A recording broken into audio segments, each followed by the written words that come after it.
సావనై ఉన్నది, అది బాగుపడి బ్రతుకున్నట్లు నీవు వచ్చి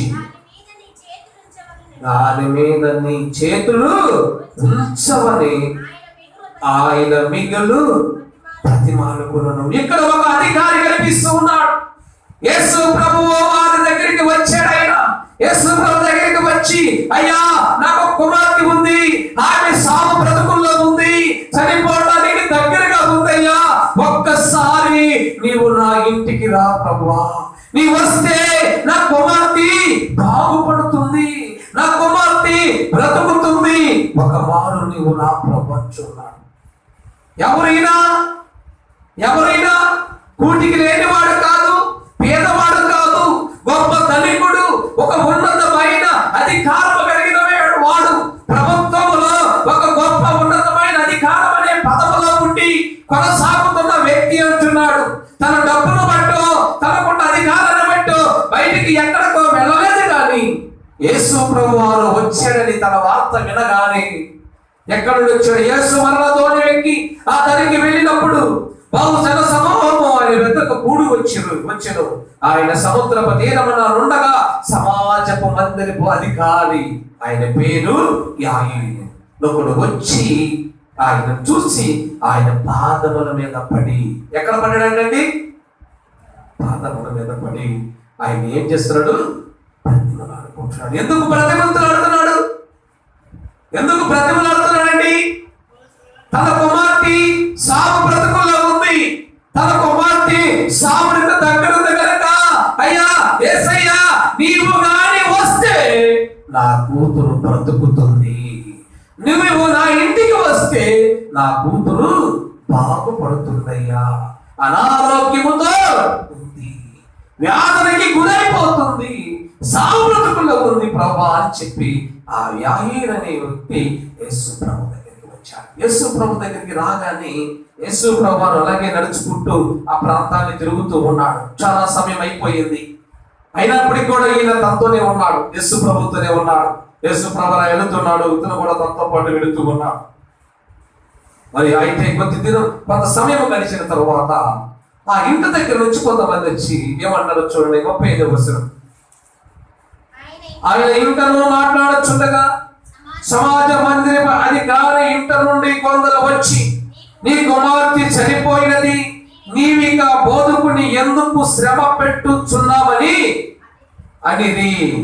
ఎప్పుడైతే యేసు ప్రభు దగ్గర నిలబడ్డాడో ఆ గ్రామాల నుంచి కొంతమంది వచ్చారు. వచ్చి, అయ్యయ్యా అయితే నీ కుమార్తెకి చనిపోయింది, ఆమె చనిపోయిందని చెప్పి యేసు ప్రభు వారు ఉన్న స్థలానికి, ఆ యాయీరు ఉన్న ఆ స్థలానికి వచ్చి, నీకెందుకు యేసు ప్రభువుని శ్రమ పెడతావు, అవసరం లేదు, ఆ కుమార్తె చనిపోయింది, తిరిగి రా అని చెప్పి వాళ్ళు ఆ వ్యక్తి దగ్గరికి వచ్చి అంటూ ఉన్నారు. అప్పుడు ఆ వ్యక్తి దగ్గర వచ్చినప్పుడు యేసు ప్రభు వారు ఏమన్నాడు చూడండి, యేసు వారు చెప్పిన మాట లక్ష్య పెట్టక భయపడకము, నమ్మిక మాత్రం ఉంచమని సమాజపు అధికారితో చెప్పాడు.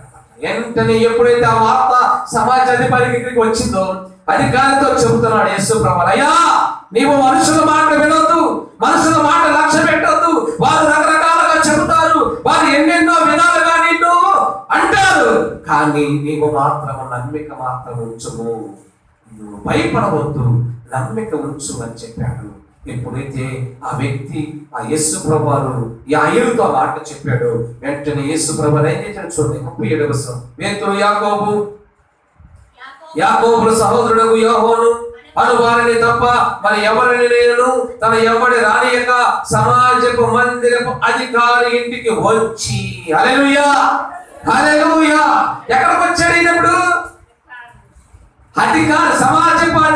సమాజపు అధికారి ఇంటికి వచ్చాడు.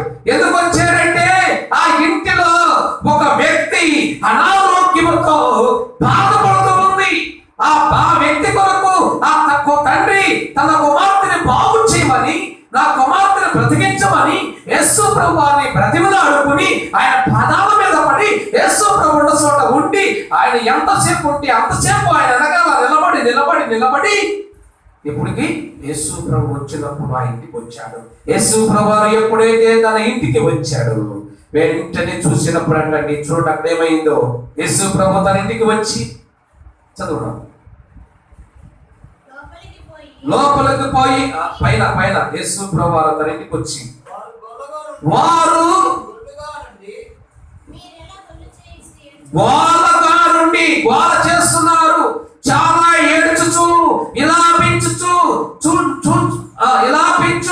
చూసి యేసు ప్రభు రాగానే అక్కడ ఎలా ఉందంట వాతావరణము? చనిపోయిన ఇల్లు ఎలా ఉంటుంది చెప్పండి? ఒక వ్యక్తి చనిపోయినప్పుడు ఆ ఇల్లు ఎలా ఉంటుంది చెప్పాలా? ఆ వెళ్ళి ఎలా ఉంటుంది? వారు చేస్తారు, కేకలు వేస్తారు, అమ్మ చనిపోయావా, అమ్మ చనిపోయావా అని చెప్పి ఎంతగానో అరుస్తూ ఉన్నారు. అలాగే గోల చేస్తున్నారు, ఏడుస్తున్నారు, విలాపిస్తూ ఉన్నారు. యేసు ప్రభువు చూశాడు, ఇంకా ఎక్కువగా ఏడుస్తున్నారు, ఇంకా వ్యాధులకు గురైపోయారు. ఎంతమంది చిన్న బిడ్డ కదా, తన వయసు 12 సంవత్సరాల తర్వాత రాయబడి కింద ఆ 12 సంవత్సరాల బిడ్డ అనారోగ్యం చేత చనిపోయింది అనుకుని ఆ ప్రజలందరూ కూడా అక్కడ ఏడుస్తూ ఉన్నప్పుడు ప్రియమైన దేవుని బిడ్డలారా, యేసు ప్రభు నా ఇల్లు ఎలా ఉంటుందో తెలుసా? యేసు ప్రభు వస్తే ఏంటో ప్రయోజనం తెలుసా? యేసు ప్రభు మన ఇంటికి వస్తే మన దగ్గర ఉంటే మనకు ఎంత ప్రయోజనమో తెలుసా? ఆ వ్యక్తి యాయేలుకి ఎంత ప్రయోజనం ఉందో చూడండి. ఆ యేసు ప్రభు ఆ ఇంటికి రావటం ద్వారా, యేసు ప్రభు ఆ ఇంట్లో అడుగు పెట్టడం ద్వారా ఎటువంటి పరిస్థితి ఎలా ఉందో చూడండి. ఒకసారి మనం చదువుకుందాం. లోపలికి పోయి 39వ వచనం, వీరందరూ గోల చేసి ఏడ్చుచున్నారు, ఈ చిన్నది నిద్రించుచున్నదే గాని చనిపోలేదని వారితో చెప్పెను. అందుకు వారు ఆయనని అపహాసించిరి. యేసు ప్రభు చెబుతున్నాడు, అయ్యా ఏడవద్దు మీరు, ఆ చిన్నది చనిపోలేదు, ఆ చిన్నది బ్రతికే ఉంది, ఆమె నిద్రపోతుంది అని చెప్పాడు యేసు ప్రభు. అప్పుడు ఎంత కోపం వచ్చింది వీళ్ళకి. అరే ఇది ఎక్కడుండో వచ్చి ఏదో వచ్చి బాగు చేస్తారనుకుంటే, ఏదో వచ్చి తనను లేపుతాడనుకుంటే, ఇదేమన్నాడు? చనిపోయిన వ్యక్తిని పట్టుకుని నిద్రపోతుంది అంటున్నాడు అని చెప్పి ఆ మాట చూడండి, అపహాసించను అంటే యేసు ప్రభువుని కూడా వాళ్ళు అవమానించారు, నిందించారు, ఏళ్ళ చేశారు, అపహాసించి చూసేవాళ్ళయ్యా చనిపోయిన పట్టుకుని బ్రతకుందంటావేంటి? ఆమె చనిపోయి నిద్రపోతుంటే ఆమె బ్రతికలేదు, ఆమె చనిపోయింది, ఆమె నిద్రపోలేదని చెప్పి అక్కడున్న జనులందరూ కూడా అపహాసించారు. ఇంకా అప్పుడు ఎలా ఉంటుంది చెప్పండి? ఆ మాట అనేసరికి ఆ తల్లిదండ్రులకి ఎలా ఉంటుందండి? ఎక్కువ వేడుపు రాదా? ఎక్కువ బాధ కలగదా? ఎక్కువ ఏడుపు వస్తుంది, ఎక్కువ బాధ కలుగుతుంది. అయితే యేసు ప్రభు వారు ఆ మాట అనగానే వాళ్ళు అపహాసించింది. అయితే ఆయన వారినందరినీ బయటికి పంపివేసి ఆ చిన్నదాన్ని తల్లిదండ్రులను తనతో ఉన్న వారిని ఎంట పెట్టుకుని ఆ చిన్నదాన్ని పరుండయున్న గదిలోనికి వెళ్ళి అప్పుడు యేసు ప్రభు చూడండి ఆ చిన్నదాన్ని చెయ్య పట్టి తల తాకిమి అని ఆమెతో చెప్పెను. ఆ మాటకు చిన్నదానా దేవుని నీతో చెప్పుచున్నానని అర్థము. హల్లెలూయా, హల్లెలూయా. దేవుని బిడ్డలారా, మనం ఎటువంటి పరిస్థితుల్లో ఉన్నా ఆ యాయేలు కుమార్తె చనిపోయిందని వాళ్ళు నిర్ధారణ చేసినా, చనిపోయిందని వాళ్ళు వేడుస్తున్నా కానీ యేసు ప్రభు ఉన్న ఇల్లు ఏమైందో చూడండి. ఎప్పుడైతే యేసు ఇంట్లో ఉన్నాడో, యేసు ప్రభు ఇంట్లో అడుగు పెట్టాడో, వెంటనే లోపలికి పోయి తన చెయ్య పట్టుకుని చిన్నదానా లెమ్ము.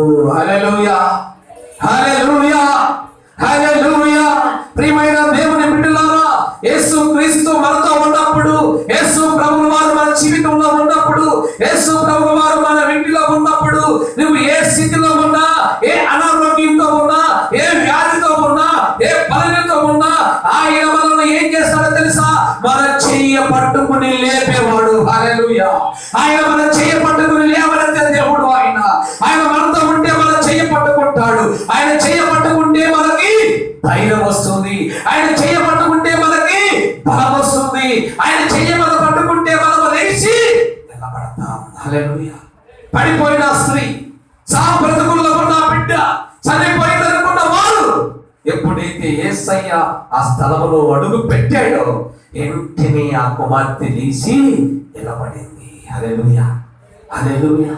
ప్రియమైన దేవుని బిడ్డలారా, జ్ఞాపకం చేసుకోండి, యేసు క్రీస్తు ప్రభువు వారు మన దగ్గర ఉండటం ద్వారా మనకి ఎంతో ప్రయోజనం. అందుకంటున్నాడు, అయ్యా నేను మీ వెంట నిలబడి ఉన్నాను, నా స్వరం విని మీరు తలుపు తెరవండి, మీ హృదయం అనే తలుపు తెరవండి, నేను మీ దగ్గరికి రావాలనే వచ్చాను. ఆ పరలోక పట్టణం నుండి ఈ భూలోకానికి మిమ్మల్ని బాగు చేద్దామని, ఆశ్రదామని, మీ బ్రతుకుల్లో వెలుగు నింపుదామని, మీరు పడిపోయి ఉంటే మీ చెయ్య పట్టుకుని లేవనెత్తుదామని నేను ఈ లోకానికి వచ్చానని చెప్పి యేసు ప్రభువు మన దగ్గరే ఉండి మాట్లాడుతూ ఉన్నాడు. ఎవడైతే ఆయన స్వరమిని ఆ తలుపు తెరుస్తాడో ఆ యేసయ్య వారి ఇంటికి వెళ్తాడు. ప్రియమైన దేవుని బిడ్డలారా, యేసును చేర్చుకున్న ఇల్లు, యేసుతో కలిసి ఉన్న ఇల్లు, యేసు ప్రభు మన ఇంటిలో ఉంటే ఎన్ని ప్రయోజనాలంటే తెలుసా? మొట్టమొదటి ప్రయోజనం చూస్తున్నాం.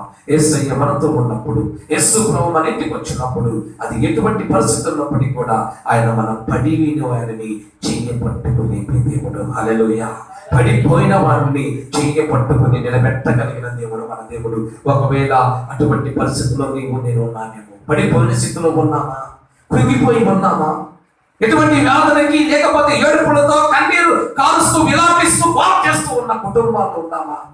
ప్రియమైన దేవుని బిడ్డ, ఒక్కమారు యేసుని నువ్వు చేర్చుకో, యేసయ్యను నువ్వు చేర్చుకో, యేసయ్యను నీ హృదయంలో తీసుకో. ప్రభు నీతో ఉంటే ఆ యాయేలు ఉన్నతమైన వాడు, అధికారం కలిగిన వాడు, ధనము కలిగిన వాడు, డబ్బు కలిగిన వాడు, గొప్ప ఉద్యోగం చేసే వ్యక్తి, తనకున్న దాన్ని బట్టి ఆయన గర్వించలేదు, తనకున్న దాన్ని బట్టి ఎక్కడికో వెళ్ళలేదు. అది అర్థమైంది తెలుసా? యేసయ్య నా ఇంటిలో ఉంటే పడిపోయిన నా కుమార్తె లేచి నిలబడుతుంది. పడిన వారిని లేవనెత్తువాడు మన తండ్రి. చెప్పండి, ఎవరైనా పడిపోయిన వారిని లేవనెత్తుతాడు. ఎలా లేవనెత్తాడు? దూరంగా ఉండి కాదు, చెయ్య పట్టుకుని నిలబెట్టే దేవుడు. హల్లెలూయా, హల్లెలూయా. ప్రియమైన దేవుని బిడ్డలారా, నిజంగా మరి ఎంత గొప్ప అద్భుతంగా తెలుసా? ఎంత గొప్ప కార్యమో ఇది తెలుసా? ఎంత గొప్ప కార్యం అంటే ఆ ఉన్నతమైన యాయేలు ఒక గొప్ప అధికారం కలిగిన వాడు, తన కుమార్తె చనిపోయింది అనుకుని అందరూ కూడా వచ్చి చనిపోయిందని చెప్పినప్పటికీ కూడా ఆ యాయేలు ప్రభువును చేర్చుకోవడానికి ఇష్టపడ్డాడు. మనుషుల మాట లక్ష్య పెట్టలేదు. చాలా మంది మనం చెప్తారు, యేసు ప్రభు దగ్గరికి పోతే ఏం జరుగుతుంది నీకు, యేసయ్య బాగు చేయలేదే, ఈ కరోనా వ్యాధి తీసేయలేదే, యేసయ్య ఏం చేశాడు? ఏమైనా దేవుని బిడ్డ, ఆ కరోనా వ్యాధులను తప్పిస్తాడు యేసయ్య. హల్లెలూయా, హల్లెలూయా. అది మన కుటుంబాల మీదకి రానివాడు, మన మీదకి రానివాడు. అవన్నీ కూడా యేసు నామములో తొలగించిన దేవుడు మన దేవుడు, మన కాపాడే దేవుడు. ఆయన మనతో ఉంటే చాలు, ఆయన చేర్చుకోవడం ముందు అప్పుడు తెలుస్తుంది యేసు ప్రభువు నీకు, ఆయన ద్వారా నీకు లాభం ఉందో లేదని. ఆయన ఎప్పుడైతే నువ్వు ఇంట్లో చేర్చుకుని, హృదయంలో చేర్చుకుని, ఆయన రక్తంలో కడగబడి ఆయన బిడ్డగా ఎప్పుడైతే నువ్వు ఉంటావో, ఎప్పుడైతే ఆయన బిడ్డగా నువ్వు ఉండి లోకంలో జీవిస్తావో, అప్పుడు తెలుస్తుంది నీకు యేసు ప్రభు ద్వారా ఏ ప్రయోజనం ఉంది అని. ప్రయోజనం ఉందా లేదా అని చెప్పేది అప్పుడు నీకు తెలుస్తుంది. ఎప్పుడైతే కష్టమైనా, నష్టమైనా, ఇబ్బంది అయినా సాయంకాలం దాకా యేసు ప్రభుతో నిలబడి, ఎంతమంది వచ్చి చెప్పినా వినకుండా యేసు ప్రభు దగ్గర నిలబడి ఆడుకుంటా ఆ యాయేలు ఇంటికి ఎప్పుడైతే యేసు ప్రభు వెళ్ళాడో, ఆ పడిపోయిన చిన్న కుమార్తెని పైకి లేవనెత్తాడండి. ఈ రోజు మన కుటుంబాల్లో, మన బిడ్డల్లో, మన జీవితాల్లో ఎవరైనా పడిపోయిన వారు ఉన్నారా? ఎవరైనా అనారోగ్యంతో బాధపడుతున్న వారు ఉన్నారా? ప్రియమైన దేవుని బిడ్డలారా, యేసయ్యను కానీ నువ్వు చేర్చుకున్నట్లయితే నీకు వచ్చే గొప్ప ప్రయోజనం ఏంటో తెలుసా? ఆయన నిన్ను పడిపోయిన స్థితిలో నుండి పైకి లేవనెత్తే దేవుడు. హల్లెలూయా. నిలబెట్టగలిగిన దేవుడు ఆయన. ఎందుకంటే ఆయన లోకానికి వచ్చింది నిన్ను నన్ను బాగు చేయడానికి. ఆయన లోకానికి వచ్చింది నీతో నాతో కలిసి ఉంటామని వచ్చాడు. ఎవరైతే చేర్చుకుంటారో, ఎవరైతే ఆయన్ని ఆహ్వానిస్తారో, ఎవరైతే ఆయన దగ్గరకు వచ్చి కౌగిలించుకుని ఆయనతో గడపడానికి ఇష్టపడతారో వారితో చెబుతున్నాడు దేవుడు, నేను వారి దగ్గర ఉంటాను. ఉంటే ఏంటి లాభం? యేసయ్య ఉంటే యాయేలుకి ఏమైంది లాభం? యేసయ్య ఇంటికి వచ్చిన దాకా ఆయన అక్కడే నిలబడ్డాడు. యేసు ప్రభు ఇంటికి వచ్చినాక ఏమైంది? పడిపోయినావని చెయ్యి పట్టుకుని లేపాడు. ఈరోజు నేను చెప్తున్నా, నీవు యేసుని చేర్చుకుంటే, ఒకవేళ నీవు కానీ నేను కానీ పడిపోయి పడుకుని ఆయన మనం చెయ్యి పట్టుకుని లేపే దేవుడు. హల్లెలూయా, హల్లెలూయా. యేసును చేర్చుకోవడం ద్వారా గొప్ప ప్రయోజనం. యేసు ఏమంత ఉండటం ద్వారా ప్రయోజనం. యేసు పెట్టగానే ఉండటం ద్వారా ఎంతో ప్రయోజనం ఉంది. అనుకోవచ్చు, యేసు ప్రభు దగ్గర కష్టాలు వస్తాయి, బాధలు వస్తాయి అనుకున్నాయేమో. ఏది ఏమైనప్పటికీ, ఏది వచ్చినప్పటికీ కూడా తండ్రి మాత్రం నిన్ను వదిలిపెట్టడు. ఆ దేవుడు నిన్ను వదిలిపెట్టడు. ఎప్పుడైతే యేసయ్యను మనం చేర్చుకుంటామో, ఎప్పుడైతే మనం యేసయ్య ప్రభువాన్ని మనం ఆశ్రయిస్తామో, మా భక్తులు అంటాడు, నమ్ముట కంటే యేసు ప్రభువును వారిని ఆశ్రయించట మేలు. ఆయన ఆశ్రయం పొందుకుంటావో ఇక ఆయన దగ్గర ఉన్న వారికి ఎటువంటి ఇబ్బంది ఎవరనే అన్నది. ప్రియమైన దేవుని బిడ్డలారా, యేసుని చేర్చుకోవటం ద్వారా మనం చూస్తూ ఉన్నాం. ఆయన యేసు ప్రభువు మనతో ఉండడం ద్వారా ప్రయోజనాలను చూసాం. గత 2 వారాలను బట్టి మనం చూస్తూ ఉన్నాం. మొట్టమొదటిగా ప్రమాదాల నుంచి మనం విడిపిస్తాడని, మన జీవితాలు అద్భుతాలు చేస్తాడని చూసాం. మరొక విషయాన్ని చూసాం. మరొక విషయాన్ని అందరిలో దూరంగా ఉన్నప్పుడు ఆయన అందరిలో కలిపే దేవుడని మనం చూసాం. అలాగే నశించిపోతున్న ఆ వ్యక్తిని రక్షించాడని మనము చూస్తూ వస్తూ ఉన్నాం. ఈ దినము కూడా మనం చూస్తున్నాం. యేసు ప్రభువును చేర్చుకున్న యాయేలు కుమార్తె ఏమైంది? పడిపోయిన కుమార్తెని చేయబట్టుకుని లేపాడు. హల్లెలూయా, హల్లెలూయా. ప్రియమైన దేవుని బిడ్డలారా, యేసు ప్రభువుని మనం చేర్చుకోవడం ద్వారా మనకు వచ్చే గొప్ప లాభం ఏంటో తెలుసా? మనకు వచ్చే గొప్ప ప్రయోజనం ఏంటో తెలుసా? ఒకవేళ ఇది అయినప్పటికీ కూడా అనారోగ్యం ద్వారా కావచ్చు, ఆ అప్పుల ఇబ్బందుల ద్వారా, లేదా సమస్యల ద్వారా, ఒత్తిడి ద్వారా అక్కడ కుంగిపోయి ఉన్నావా, పడిపోయి ఉన్నావా, లేవలేని స్థితిలో ఉన్నావా? యేసుతో చేర్చుకొని ఆయన చెయ్యి పట్టుకుని లేపుతాడు. మరొక విషయాన్ని మనం జ్ఞాపకం చేసుకుందాం. మొట్టమొదటిగా యేసు ప్రభువు మనతో ఉండటం ద్వారా ఒకటి మనకు ప్రయోజనం ఏంటంటే ఆయన మనం పడిపోయి ఉన్నప్పుడు చెయ్యి పట్టుకుని లేపే దేవుడు అని చూస్తూ ఉన్నాం. రెండో విషయాన్ని కూడా మనం జ్ఞాపకం చేసుకుందాం. యోహాను సువార్త 2వ అధ్యాయం, యోహాను సువార్త 2వ అధ్యాయం 1వ వచనాన్ని ఒకసారి చదువుకుందాం. యోహాను సువార్త 2వ అధ్యాయం 1వ వచనాన్ని మనం చదువుకుందాం.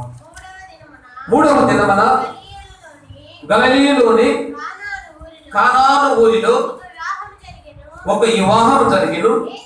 యేసు ప్రభువారు తల్లి అక్కడుండెను.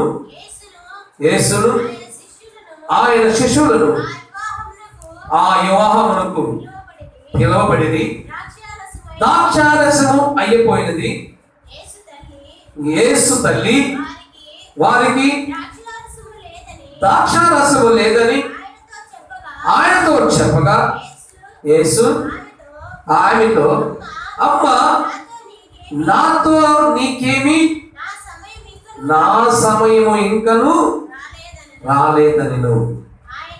ఆయన పెళ్లి పరిచారకులను చూసి ఆయన మీతో చెప్పినది చేయుడనెను.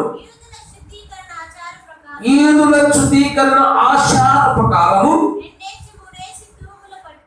2-3 దూనుల పట్టు 6 రాతి బాణలు అక్కడ ఉంచబడి ఉండను.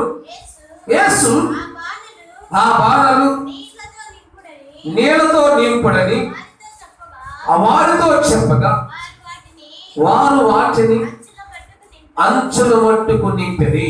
అప్పుడు ఆయన, మీరిప్పుడు ముంచి విందు ప్రధాన యొద్దకు తీసుకుపోండని చెప్పగా వారు తీసుకుని పోయిరి. ఆ ద్రాక్షారసం ఎక్కడి నుండి వచ్చెనో ఆ నీళ్లు ముంచి తీసుకుని పోయిన పరిచారకుడికే తెలిసింది గాని ఇందు ప్రధానికి తెలియకపోయిన గనుక ద్రాక్షారసమైనను ఆ నీళ్లు రుచిచినప్పుడు ఆ విందు ప్రధాన పెళ్లి కుమారుని పిలిచి ప్రతి వాడును మొదట మంచి ద్రాక్షారసము పోసి జనులు మత్తుగా ఉండినప్పుడు చప్పు రసము పోయిను. నువ్వైతే ఏమన్నా చూడండి, నీవైతే చదువా, నీవైతే ఇంటి వరకును మంచి ద్రాక్షారసము ఉంచుకుని ఉన్నావని అతనితో చెప్పెను. హల్లెలూయా. ఇప్పుడు చదవబడిన వాక్య భాగంలో మనం చూస్తూ ఉన్నాం. యేసు ప్రభుల వారు తన తల్లితో పాటు ఒక వివాహానికి వెళ్ళాడు. ఆ ఇంటిలో యేసు ప్రభు ఉన్నారు. యూదులకు వివాహం జరుగుతున్నప్పుడు శుద్ధీకరణ ప్రకారము, వాళ్ళు ఆచార ప్రకారము వాళ్ళు వివాహం చేసే ప్రతి ఇంటిలో వాడు పేదవాడైనా ధనికుడైనా ఎంత గొప్పవాడైనా అక్కడ ఏం చేస్తారంటే ద్రాక్షారసం పోయటం అనేది వాళ్ళ ఆనవాయితీ. వాళ్ళు అది ప్రతి ఒక్కరూ పాటించాల్సిందేనమాట. ఏ ఇల్లైతే ద్రాక్షారసం పోస్తుందో ఆ ఇంటిని ఘనంగా చెప్పుకునే వాళ్ళు ఆనాటి కాలంలో. ఏ ఇంటికైతే పెళ్లికి వెళ్ళారో ఆ ఇంటిలో ద్రాక్షారసం తాగితేనే తప్ప వాళ్ళు ఆ పెళ్లింటికి ఇది మంచిల్లు అని చెప్పి మాట ఇచ్చేవాడు కాదు. ఆచార శుద్ధీకరణ ప్రకారము అక్కడ ఒక పెళ్లికి వెళ్ళినప్పుడు ఆ వివాహంలో యేసు ప్రభు కూడా అక్కడ ఉన్నాడు. అయితే యేసు ప్రభు అక్కడ ఉన్నప్పుడు అక్కడ ఏమైందంటే వారు ఒక 6 బాణలు మాత్రం ద్రాక్షారసం పోసారు. అక్కడ పోస్తే జనాలు ఎక్కువ అవడం ద్వారా అది అయిపోయింది. అప్పుడు ఏం చేయాలి? మళ్ళీ ద్రాక్షారసం కలపాలి. కలపాలంటే ఏమేం కావాలా? మళ్ళీ ద్రాక్షకాయలు కావాలా? దానికి ఎన్నో అవసరమైన ఉన్నాయి.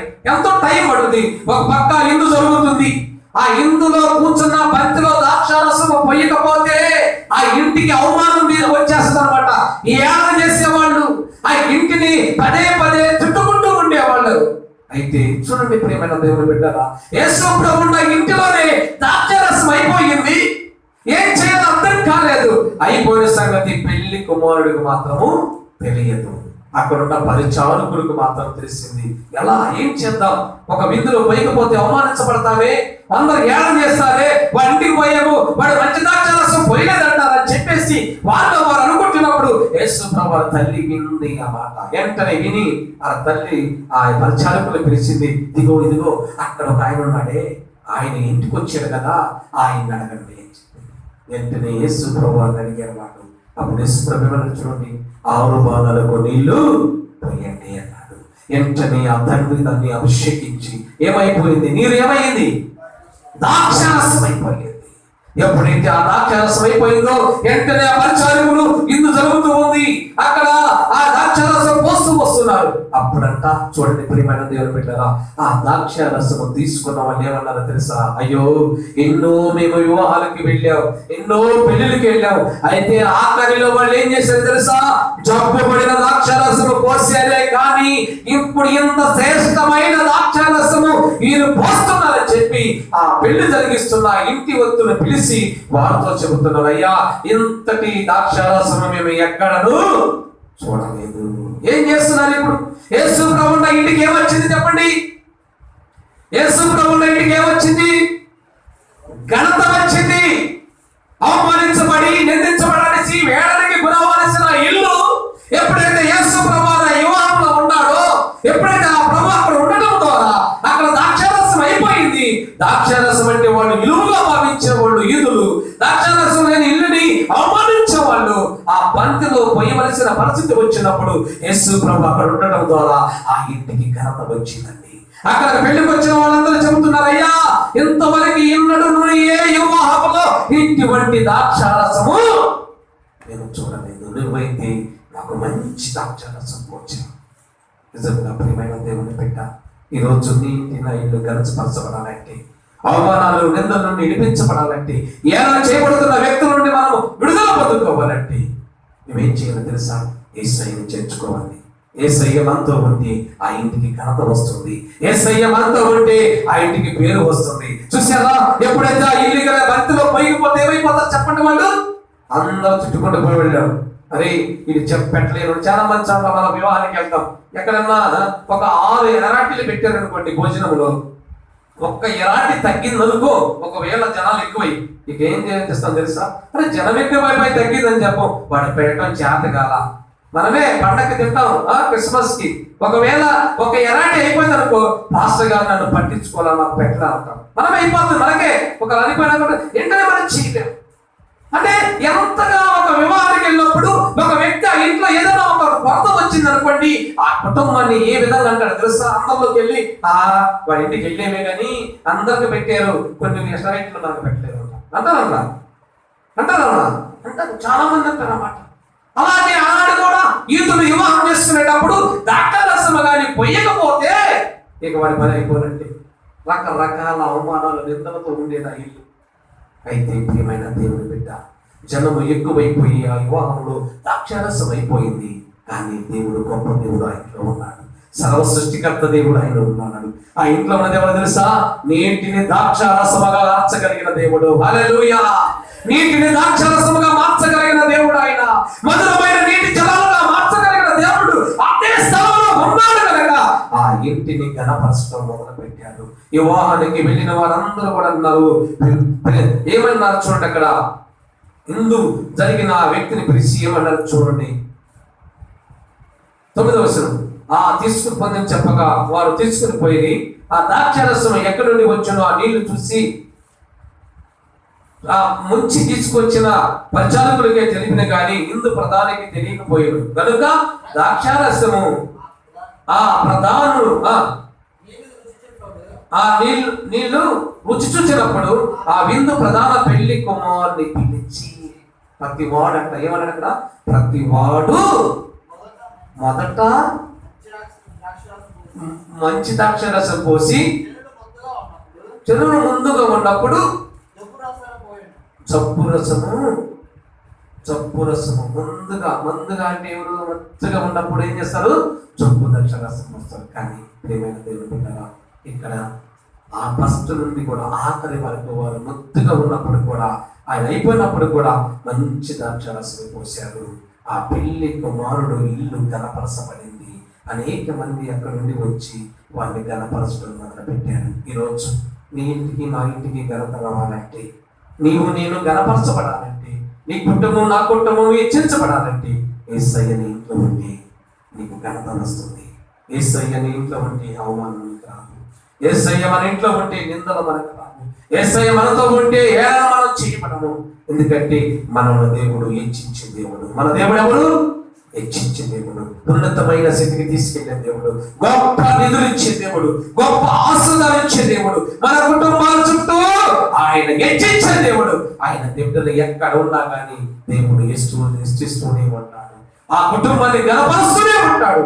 ఆ కుటుంబాన్ని ఎప్పుడు కూడా పై స్థానంలోనే ఉంచుతాడు. కింద స్థానం ఇచ్చేవాడు కాదు, నెత్తి వేసేవాడు కాదు. ప్రియమైన దేవుని బిడ్డలారా, జ్ఞాపకం చేసుకోండి. యేసు ప్రభువును మనం చేర్చుకోవటం ద్వారా, యేసు ప్రభు వారు మన ఇంటికి రావటం ద్వారా, యేసు ప్రభు మనతో ఉండటం ద్వారా ఒకటి ఏమవుతుంది ప్రయోజనము?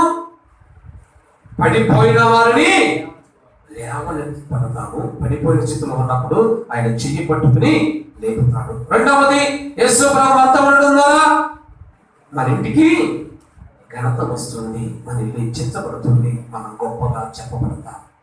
అటువంటి కృప దేవుడు మనకి ఇచ్చాడు. ప్రియమైన దేవుడు పెట్టారా, ఏ ఇల్లు అయితే యేసుని కలిగి ఉంటారో, ఏ ఇంట్లో అయితే యేసు ప్రభు ఉంటారో, ఆ ఇంట్లో ఎవరైనా సరే ఒకవేళ అనారోగ్యంతో బాధపడుతూ సాబ్రతుకుల్లో ఉండి వ్యాధికురైనా ఏ సమస్యకురైనా పడిపోయి ఉంటే దేశే మాత్రం తప్పకుండా ఆయన చెయ్యి పట్టుకుని లేవనెత్తుతాడు దేవుడు. రెండవదిగా, మన ఇంటికి అవమానించాల్సుకున్న వారు, నిందించాలనుకున్న వారు, ఏళ చేయబడాలని గురవుతున్న పరిస్థితుల్లో కూడా యేసు ప్రభువుని మనతో ఉంటే ఆ ఇంటికి ఘనత వస్తుంది. ఆనాడు యూదులు ఆ యోహానికి వెళ్ళడం ద్వారా ఆ ఇంటిని ఏ రీతిగా ఘనపరిచారో, ఇటువంటి పరిస్థితుల్లో ఉన్న నీవు నేను ప్రియమైన దేవుని పెట్టారా, నీ ఇంటికి నా ఇంటికి ఘనత వస్తుంది. యేసయ్య మన ఇంట్లో ఉంటే అవమానాలు మనకు రావు, నిందలు రావు. ఒకవేళ ఏది ఉన్నా లేకపోయినా యేసు ప్రభుత్వం ఉంటే ఆయన మన ఇంట్లో ఉంటే మనం గొప్పగా ఉంటాం. అటువంటి కృప దేవుడు మనకు అనుగ్రహించుగాక. రేపు వారం కూడా ఎటువంటి విషయాలు ఉన్నాయి. మనకు యేసు ప్రభు మనతో ఉంటే మన కొరతలు తీర్చబడతాయి. రెండవది, యేసయ్య మనతో ఉంటే మనలో ఉన్న పాపము విడిపించబడి ఆయన కుమారుడుగా తీర్చబడతాం. ఈ రెండు విషయాలు రేపు వారం మనకి జ్ఞాపకం చేసుకుందాం. చూడండి, గత 3వ వారం నుంచి మనం చెప్పుకుంటూ వస్తున్నాం. చెప్దాం, ప్రసంగ చెప్పండి. యేసు ప్రభు మనతో ఉండడం ద్వారా ప్రయోజనం ఏంటి? మొట్టమొదటి ప్రయోజనం, ఒకటి, ప్రమాదాల నుంచి విడిపించబడతాం. రెండవది, యేసు ప్రభు మనతో ఉంటే అద్భుతాలు చూస్తాం. మరొక విషయం, మూడో విషయం చెప్పాలి. మూడవది, మనలో అందరికీ దూరమైనప్పుడు తిరిగి అందరిలో కష్టపడతాం. నాలుగవది, నశించిపోతూ ఇబ్బందులు గురైన కుటుంబాలను లేదా వ్యక్తిని ఆయన ఏం చేస్తారని చూసాము, బాగు చేస్తారని చూసాం. ఈ రోజు రెండు విషయాలు చూసాం. ఈ రోజు చూసిన మొట్టమొదటి విషయం ఏంటి? ఏం చూసాం? మొట్టమొదటి విషయం చెప్పండి అమ్మా, చెప్పాలా? పడిపోయిన వారిని చెయ్య పట్టుకుని లేవబడతామని చూసాం యేసయ్య ద్వారా. రెండవదిగా, అవమానానికి నిందలకి గురవలసిన ఇల్లు యేసయ్య ఉంటే హెచ్చించబడుతుందని చూసాం. అట్టి కృప దేవుడు మనకి, మన కుటుంబాలు, మన సంఘాలకు, మన యొక్క మాటలు అయ్యా స్థలాల్లో ఉండి వింటున్న వారందరికీ దేవుడు అనుగ్రహించుగాక.